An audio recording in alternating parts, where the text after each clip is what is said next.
कैसे आप सभी लोग। एक बार फिर से स्वागत है आपका हमारे YouTube channel study with Yogesh में। जैसा कि कल आपको इन्फॉर्मेशन दी थी और आपको पता भी है, क्योंकि आजकल इतना आपका मतलब इतनी चीज़ें हैं जिससे हम पता कर लेते हैं कि नोटिफिकेशन आया है या नहीं आया है। तो आप सभी अवगत हैं कि बच्चों पटवारी, लेखपाल, बीडीओ, बीपीडीओ और इसके अलावा कुछ अन्य जो पद हैं उस पर कल अधीनस्थ सेवा चयन आयोग के माध्यम से विज्ञापन प्रकाशित कर चुका है। और मैं उम्मीद करता हूं कि जैसे उसने एग्जाम की तिथि निर्धारित की है 27 जुलाई, सबसे पहले तो अपने दिमाग में ये बिठा लो समय कितना बचा है। ये क्या चल रहा है? अप्रैल कितनी है? 10 है। इसका मई, जून, जुलाई, यानी लगभग आपके मई का महीना पूरा, जून का पूरा, जुलाई लगभग पूरा मान के चलो, 30 दिन मान के चलो, ठीक है। मतलब 90 दिन ये हो गए और आपका 20 दिन, यानी आपके पास लगभग 105 दिन है। यानी 105 दिनों के अंदर अगर आप सोचिए, इन 105 दिन में सही तरीके से अगर पढ़ाई कर लोगे तो आपका करियर बन जाएगा।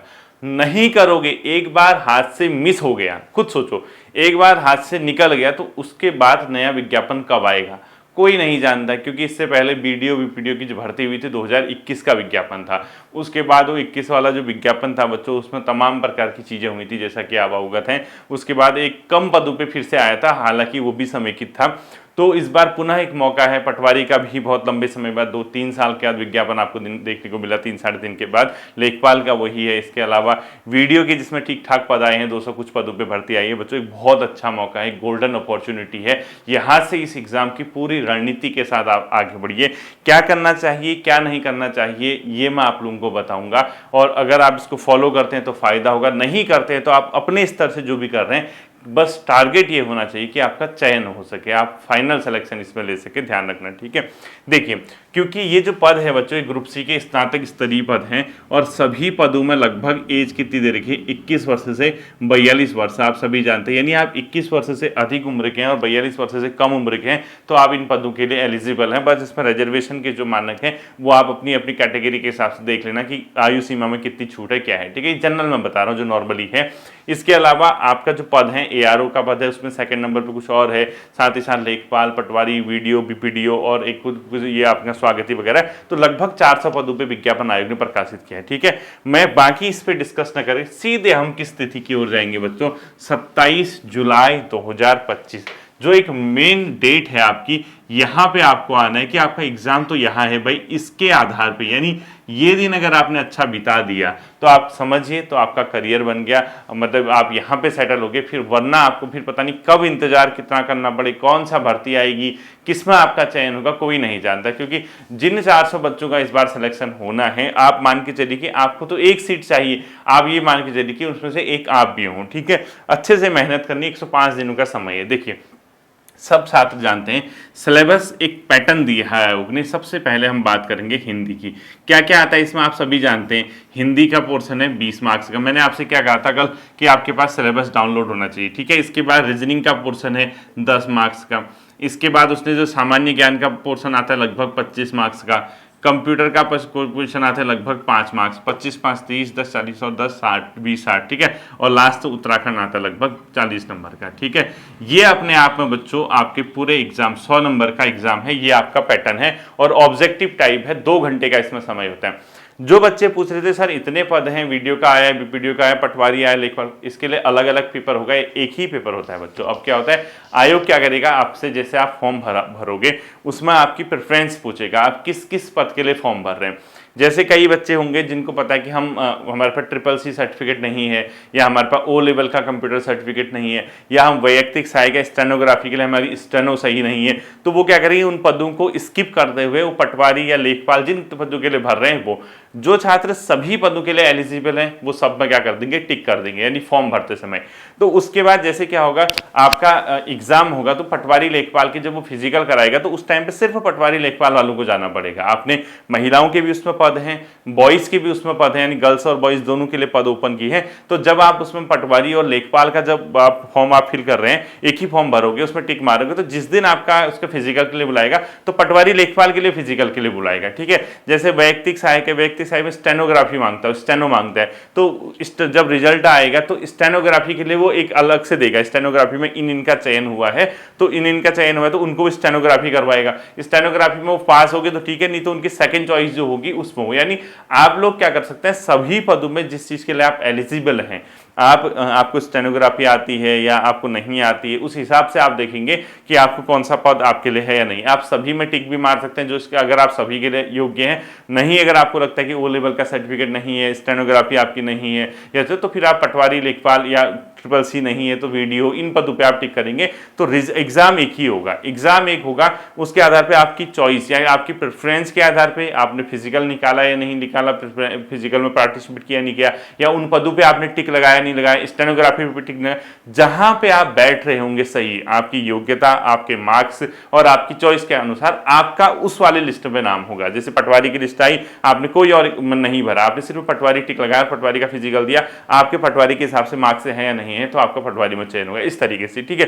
दूसरा, इसमें स्नातक मांगा हुआ है तो स्नातक आपका कंप्लीट होना चाहिए। ऐसा नहीं कि आप बीए फाइनल में या बीएससी फाइनल में आप फॉर्म भरने जा रहे हैं, ऐसा नहीं होगा। ठीक है।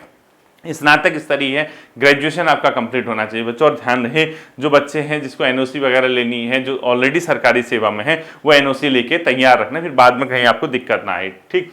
अब देखना हमारा एग्जाम का पैटर्न ये है। बाकी जो कई बच्चे भी कमेंट पूछ रहे थे, सर हम लोग जैसे बचपन में हमारा उत्तराखंड, हम पैदाइश हम उत्तराखंड के हैं, हम दिल्ली में रह रहे हैं, माँ बाप वहाँ शिफ्ट हो गए थे, हम भर सकते नहीं भर सकते।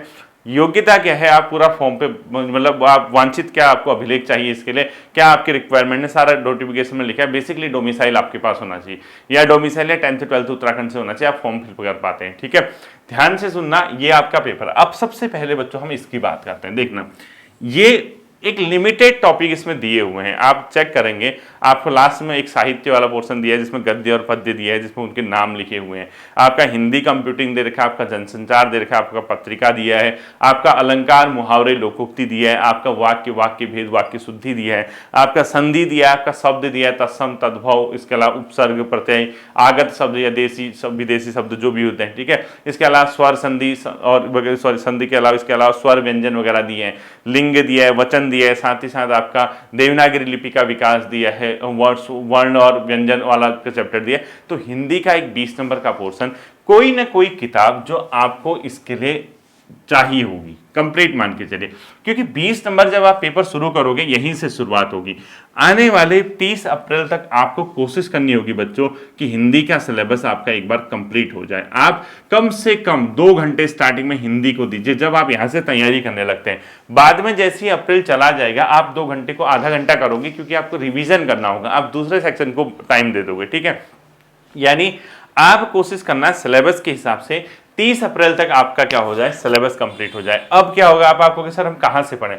देखो बच्चों, कई प्रकार की किताबें हैं मार्केट में हिंदी व्याकरण के लिए। मैं आपको नॉर्मली बताऊं, आयोग जो हिंदी पूछता है, जो आजकल पूछ रहा है, अब मैं ये नहीं कह सकता कि ऐसा ही पूछेगा। बेसिकली जो हिंदी वो 20 नंबर की पूछ रहा है, तो बच्चे मुश्किल से उसमें 12-13 नंबर लेके आते हैं। बहुत टफ वो लगती है, क्योंकि उसमें व्याकरण वाला पोर्शन कम रहता है। बाकी इसमें जो लोकल कुमाऊनी, गढ़वाली, जौनसारी शब्दावली वो भी उसके अंदर इंट्रोड्यूस करता है। लोकल हमारे संस्कृति से संबंधित क्वेश्चन पूछता है। तो हिंदी व्याकरण वो बहुत ज्यादा लगता नहीं है। ठीक है। तो कहने का मतलब हम सोचे यार हम प्रॉपर अलंकार सीख के जाएं, हम प्रॉपर, आपको क्या करना है, आपके हाथ में जो चीज है, आपको उसके सिलेबस के जितने भी टॉपिक हैं वो तैयार करने हैं।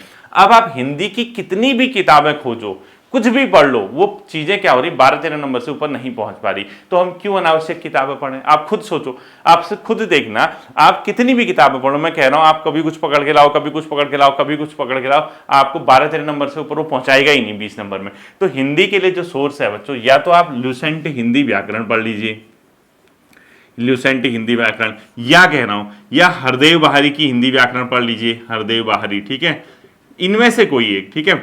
या एक और किताब आती है बच्चों, राज सिंह है या राम सिंह, कुछ इस टाइप की किताब आती है आजकल मार्केट में। हालांकि मैंने उसको बहुत ज्यादा देखा नहीं, लेकिन बच्चे उसमें कई बार कमेंट सेक्शन में लिखते हैं, तो आप देख लेना, अगर किसी बच्चे को पता होगा राम सिंह है या कुछ इसी तरीके का कोई नाम है, आप कमेंट सेक्शन में मुझे डाल देना उसमें, ताकि जो नया बच्चा होगा उसको समझ आ जाए किस किताब की मैं बात करना चाह रहा हूं। तो ये किताबें चलती हैं। अब इसमें क्या होगा, कुछ टॉपिक ऐसे हैं बच्चों, क्योंकि 20 नंबर को अगर आप लाइटली लोगे तो आप मुश्किल में फंसने वाले हैं, कंफर्म मान के चलिए। अभी से आपको तैयारी करनी पड़ेगी। अब इसमें क्या है, आप अनावश्यक किताबें इधर उधर से लेके आ रहे हैं, 10-10 12 हिंदी व्याकरण की किताबें जमा कर रहे हैं, और आप उसको सबको पढ़ने में लगे, तो आप फिर भी 12 नंबर लेके आएंगे, 10 से 12 नंबर मुश्किल से। अगर वो पेपर ईजी करेगा तब वो आगे को बढ़ोगे, आप 14 नंबर, 15 नंबर, 16 नंबर, और ईजी करेगा तो ईजी वाली चीज तो यहाँ मिलेंगी ही मिलेंगी आपको। ठीक है। तो हमें ये ध्यान रखना है बच्चों कि वो किस टाइप का पेपर पूछ रहा, हमारा स्कोर स्कोर उसमें क्या रह सकता है, हमें किन किताबों का सहारा लेना चाहिए ये। इसके अलावा कुछ ऐसे टॉपिक हैं बच्चों जो आपको इन किताबों पे नहीं मिलेंगे, जैसे कुमाऊनी, गढ़वाली और जौनसारी शब्दावली वगैरह, उसको आप इंटरनेट वगैरह से देख सकते हैं। जैसे कभी आपने कुमाऊनी मुहावरे पढ़े, कभी आपने गढ़वाली मुहावरे पढ़े, कभी आपकी लोकल संस्कृति से संबंधित, वो ज़्यादा उसमें समय मत देना। उसमें समय इसलिए मत देना क्योंकि उसमें फिक्स नहीं है कि वो कौन सा पूछेगा, तो आप समय क्यों दे रहे हो। आप 12-13 नंबर लेके आओ।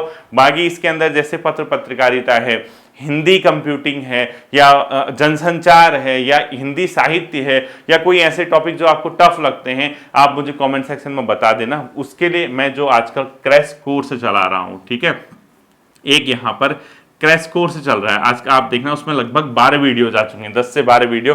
कल या परसों आएगी उसकी, कल नहीं आएगी, ठीक है, परसों उसकी फिर वीडियो आएगी, परसों सैटरडे संडे मंडे से लगातार चलेगी, क्योंकि अभी नया विज्ञापन आया तो बच्चों तक इंफॉर्मेशन, बच्चों तक तैयारी का एक तरीका पहुंचाना पड़ता है। तो आजकल एक क्रैश कोर्स की वीडियो, उसमें प्ले लिस्ट में आप इस चैनल के जाएंगे तो 10 या 12 वीडियोज उसमें आ चुकी हैं। एक 90 डेज वाला कोर्स है, वो नहीं, एक नया है अभी। उसमें मैं क्या करता हूँ, उसमें मैं जैसे इकोनॉमी के मेन टॉपिक कवर करना है, हिंदी के कवर करना है, इसके अलावा बाद में उत्तराखंड के कवर करना, उसमें होमवर्क वगैरह देना, वो बहुत अच्छे से वो हम लोग अगर देखेंगे। आपका 27 जुलाई तक है, क्योंकि वो फॉरेस्ट गार्ड तक लगभग चलेगा, तो आपका समय है उसके लिए, ठीक है। अगर उसके अंदर 70 से 75 क्लासेस भी अगर कवर हो पाती हैं तो आपको बहुत फायदा उससे हो सकता है। मैं कह नहीं रहा कि उसी से हो जाएगा, लेकिन उससे कहीं ना कहीं आपको एक सही डायरेक्शन, सही चीज आपको सीखने को मिलेगी। उसमें बेसिक नहीं पढ़ाया जाएगा, क्योंकि बेसिक पढ़ा के कोई फायदा नहीं है, ठीक है।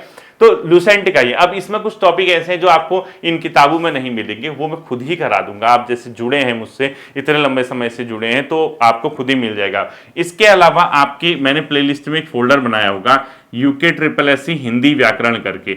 जी हाँ, UK triple S C Hindi, आप प्लेलिस्ट में जाना इस चैनल की, जैसे मेन चैनल पे क्लिक करेंगे, अगर आप इसके राइट साइड की ओर स्क्रॉल करेंगे तो आपको प्लेलिस्ट दिखेगी, वहां अपने आवश्यकता अनुसार हिंदी देख सकते हैं आप। जैसे उसमें हिंदी व्याकरण के कुछ टॉपिक होंगे, हो सकता है हिंदी पत्र पत्रकारिता के कुछ टॉपिक हों जो आपके सिलेबस में दिए हैं, तो आपके पास बहुत समय है। तो कोशिश करना 30 अप्रैल तक आपका ये पोर्शन कवर हो जाए। उसके बाद आप क्या करोगे, 30 अप्रैल के बाद हिंदी के जो बच्चों पढ़ा है आपने उसको रिवीजन करना, रिवीजन करने के अलावा हिंदी के एमसीक्यूज लगाना, ठीक है।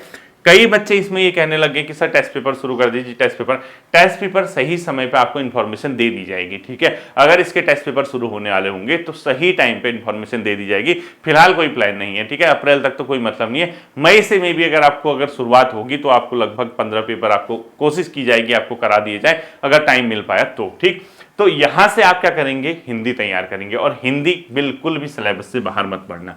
सिलेबस का गांठ बांध लो, जो सिलेबस में टॉपिक दिए उतने ही पढ़ने होते हैं, उससे बाहर मत पढ़ना, ठीक है। और उसी सिलेबस के अकॉर्डिंग जो मैंने प्लेलिस्ट आपको बताई वहां पे भी चीजें अवेलेबल हैं। आप देखना UK triple S C Hindi, चाहे देवनागरी लिपि का विकास है, या देवनागरी लिपि में लिखने वाली भारतीय भाषाएं हैं, या इसके अलावा अपने आप में संधि है, ये सब चीजें आपको कहीं ना कहीं कराई। हाँ, उसमें मेरा आपको लाइट वर्जन जरूर दिख सकता है। जैसे आप पढ़ोगे, आप आज देख रहे हो, वो 2-3 साल पुरानी क्लासेज हैं, आप कहोगे सी सर ही कोई हैं, थोड़ी देर आपको बेहोशी का आलम आपके सामने आ सकता है, आप बेहोश हो सकते हैं मुझे देख के, क्योंकि पुरानी वीडियो है। आप ही अगर आप देखोगे आज से 4 साल पहले अपनी कोई चेहरा देखोगे या अपनी कोई वीडियो देखोगे, आपको भी लगेगा ये आप ही हो। तो होता है बच्चों समय के साथ, जैसे आज ये लेटेस्ट वीडियो है, आज आपको ठीक ठाक दिख रहा होगा, अब आज से 5 साल बाद इस वीडियो को देखोगे, वहां भी आपको परिवर्तन देखने को मिलेंगे, ठीक है। अब क्या होगा, 30 अप्रैल तक अगर आपने ये पढ़ लिया, इसमें क्या होगा बच्चों, जो क्रैश कोर्स चल रहा है आपका आजकल, बहुत इंपॉर्टेंट है। इसी हिंदी के अंदर कुछ ऐसी चीज़ें होंगी जो आपको नहीं मिल रही होंगी, वो मैं क्रैश कोर्स में कराऊंगा। जैसे अभी मैंने जो जितना क्रैश कोर्स करा रखा है उसमें आपके सिलेबस का एक हिंदी पत्रकारिता वाला टॉपिक है, वो मैंने करा दिया है। उसमें मैंने जनसंचार करा दिया है, ठीक है। उसमें हिंदी कंप्यूटिंग अगला टॉपिक होगा जो आपके सिलेबस में दिया है। इसके अलावा हिंदी साहित्य आपका टॉपिक होगा। इसके बाद फिर अलंकार संभवतः उसमें हो, तो कहीं ना कहीं धीरे धीरे मैं कोशिश करूंगा पूरी हिंदी उसमें दोबारा कवर हो जाए, ठीक है। लेकिन सिर्फ मेरे भरोसे बैठोगे तो कहीं ना कहीं अपने पैर पर कुल्हाड़ी मारना। यहाँ पे आधे घंटे में सब चीज़ें प्रोवाइड नहीं की जा सकती हैं, मैक्सिमम चीज़ें प्रोवाइड कराई जा सकती हैं, कहीं ना कहीं एफर्ट्स आपको भी लगाने होंगे, ठीक है। जब आप 30 अप्रैल पहुंच जाएंगे बच्चों, उसके बाद ये 2 घंटे का समय 1 घंटा हो जाएगा, आप इसको कहीं दूसरी जगह। रीजनिंग की तुरंत एक किताब लाइए बच्चों। जैसे ही आप 21वां क्वेश्चन पेपर में 27 जुलाई 2025 को बैठेंगे, आपको रीजनिंग करने को मिलेगी वहां, ठीक है। अगर आप रीजनिंग सही से अभी से तैयार नहीं करोगे तो मुश्किल में फंसना आपका तय है। क्यों? 10 नंबर बहुत लाइटली मत लेना। ये मत सोचना कि 10 नंबर का है, रीजनिंग है, ऑन द स्पॉट कर लेंगे। कुछ चीज़ें सिर्फ और सिर्फ पेपर में जाके बनती हैं। लेकिन कुछ चीज़ें आपको घर में सीखनी पड़ेंगी। कैलेंडर वाला टॉपिक कहाँ सीखोगे? घर में सीखोगे। घड़ी वाला टॉपिक कहाँ सीखोगे? घर पे सीखोगे। इसके अलावा डायरेक्शन वाला, दिशा वाला क्वेश्चन कहाँ सीखोगे? घर पे सीखोगे। तो रीजनिंग जो जो सिलेबस में आपके टॉपिक हैं आपको घर पे सीखनी है। मार्केट में जाइए, रीजनिंग की कोई भी एक किताब उठा के लाइए। अब आप कहोगे सर रीजनिंग क्या आप नहीं कराओगे? फिलहाल नहीं कराऊंगा। रीजनिंग अगर मैं कराऊंगा तो मैं क्रैश कोर्स में कराऊंगा, वो माह जुलाई ही संभवतः स्टार्टिंग होगा। यानी जुलाई स्टार्टिंग से 20-25 दिन के अंदर जो क्रैश कोर्स के अंदर मैं रीजनिंग इंट्रोड्यूस करूंगा, या आपका जून स्टार्टिंग में करूंगा, फिलहाल नहीं। पहले मेरा एक हिंदी का पोर्शन कंप्लीट होगा, उसके बाद ही मैं उसमें रीजनिंग इंट्रोड्यूस करूंगा। तो रीजनिंग के लिए तब तक क्या करना, सिलेबस मैंने अगर आपसे कह दिया कल निकाल लेना, बिना सिलेबस के आप काम नहीं कर पाओगे। कोशिश करो 30 अप्रैल तक 1 घंटा डेली आप क्या करो, रीजनिंग करो, ठीक है। तब जाके आपके 3 घंटे के लिए 30 नंबर, यानी 30 नंबर के लिए 3 घंटे आपको पर डे देने हैं। एक बार इसको 2 घंटा करो, आप जल्दी से इसके सिलेबस को खत्म करो, बहुत बड़ा नहीं है। उसके बाद इसको आप क्या करोगे, 1 घंटा डेली करोगे। तो 30 अप्रैल तक आप करना, 20 दिन आपके पास है। आप गट से दिखाइए, आप दिखाइए ना कि आप सिलेक्शन लेने के लिए पढ़ रहे हैं। आप हवा में पढ़ोगे, इतना बड़ा बैग लेके इधर से उधर, उधर से इधर, इधर से भेड़ बकरियों की तरह कभी कहीं चल दोगे। घर पे कोई रणनीति नहीं बना रहे हो। जितनी बेहतर स्टडी आप अकेले में बैठ के कर पाओगे ना बच्चों, उतना आप किसी लाइब्रेरी में जाके, किसी संस्थान में जाके, या किसी ऑनलाइन माध्यम से नहीं पढ़ पाओगे, मुझसे भी नहीं सीख पाओगे। आपका चयन इस बात पे निर्भर करता है कि आप अपने लेवल से खुद के साथ कितने ईमानदार हैं, कितनी ईमानदारी से तैयारी कर रहे हैं। कभी एकांत में बैठ के सोचिए कि आप वास्तव में किसी हिंदी के टॉपिक को किसी ऐसी किताब से, किसी ढंग से, बहुत अच्छे से, बारीकी से उसके शब्द को समझ के पढ़ रहे हो, तो कौन सी ताकत ऐसी है जो आपके सिलेक्शन को रोक सकती है। अब आप कभी मेरे भरोसे, कभी दूसरे के, कभी तीसरे के, कभी नोट्स। अभी जैसे ही कल विज्ञापन आया, कल एक बच्चा लिख रहा सर उत्तराखंड के नोट्स सेंड कर दीजिए। मतलब मेरे समझ में नहीं आता कि नोट्स का मतलब क्या होता है। मतलब कहाँ से सेंड करेगा भाई नोट्स? कोई वो जमाना रहा है कि आपका 1-2 टॉपिक है, उसी को लिखा हुआ, उसी में से क्वेश्चन। इतना बड़ा सिलेबस दे रखा है, उसके लिए नोट्स कौन बनाएगा, कहाँ से लिखेगा, क्या गारंटी है कि उसी चीज़ से आए? और इतने सालों से मैं यहाँ पे पढ़ा रहा हूँ, उसकी कोई वैल्यू नहीं है। सर उत्तराखंड के नोट्स सेंड कर दीजिए। पता नहीं उस नोट्स को पढ़ के कैसे सिलेक्शन हो जाएगा। मैं तो अभी तक ताज्जुब में, मेरे को खुद में कल रात बेहोश था कि उत्तराखंड के नोट्स भेज दीजिए सर, मुझे पटवारी की तैयारी करनी है। अरे भाई मेरे नोट्स भेजने से क्या होगा? अपने खुद के सेल्फ आप जो पढ़ते हैं, जो सीखते हैं, वो बाद में रिवाइज करने के लिए अपने नोटबुक में उसको नोट कीजिए, उसको उतारिए, उसको लिखिए। उसको बाद में एग्जामिनेशन हॉल पे जब आप जाओगे, उससे पहले सरसरी निगाहों से देखने के लिए, उसको तेज तर्रार तरीके से उसको रिवाइज करने के लिए वो नोट्स होते हैं। अब किसने लिखा, क्या लिखा, सही लिखा, गलत लिखा, पता नहीं किस बेस पे ये कहते हैं कि नोट्स दीजिए। सबसे बेहतरीन नोट्स छात्र स्वयं बनाता है बच्चों, ठीक है। 30 अप्रैल तक 1 घंटा डेली रीजनिंग कीजिए।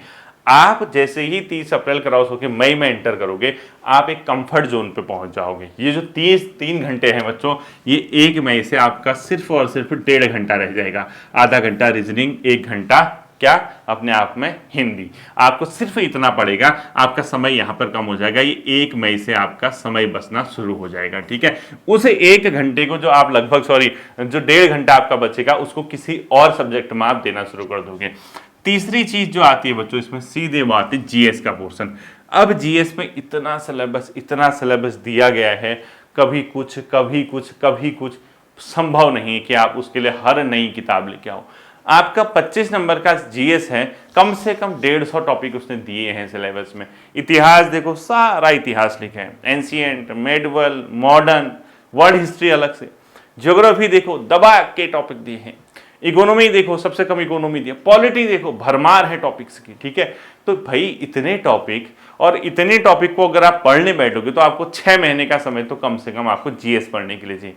और पेपर कैसा आना है? ऑब्जेक्टिव। गारंटी नहीं है कि हिस्ट्री से एक भी क्वेश्चन आएगा, या तो 3-4 आएंगे, या 2 आएगा, 1 आएगा। बताओ, 1 क्वेश्चन, 2 क्वेश्चन, 3 क्वेश्चन के लिए क्या आप पूरी एंशिएंट हिस्ट्री पढ़ोगे? क्या आप पूरी मेडिवल हिस्ट्री पढ़ोगे? क्या आप कंप्लीट मॉडर्न हिस्ट्री पढ़ोगे? जब आपका इतना सिलेबस दिया है और उससे आना ही टोटल 25 नंबर का है, वो भी ऑब्जेक्टिव, तो क्या फायदा आपका इतना पढ़ने का?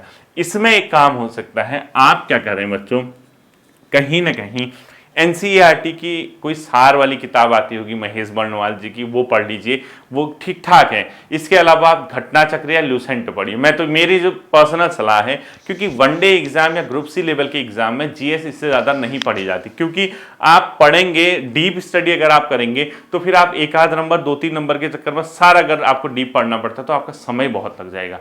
या आपने पहले कहीं पढ़ा है अच्छे से, अगर आपने स्टडी की है तो आप उसको डेप्थ में पढ़ सकते हैं, डीप में पढ़ सकते हैं, अगर आपके पास समय मिल पाता है।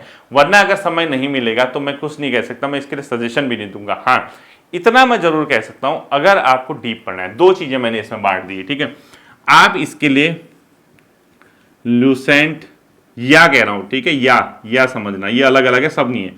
घटना चक्र के साथ मतलब लूसेंट के साथ एनसीईआरटी सार, एनसीईआरटी सार लिखा है, ठीक है। लूसेंट के साथ एनसीईआरटी सार या घटना चक्र के साथ एनसीईआरटी सार, ये महेश बर्णवाल जी की आती है, या इसको पढ़िए। या अगर आपको लगता है कि अधीनस्थ सेवा चयन आयोग कुछ आजकल डीप क्वेश्चन पूछने लगा है, आपके पास समय है, तो फिर आप इसके लिए दृष्टि आईएएस की क्विक जीएस बुक पढ़ सकते हो।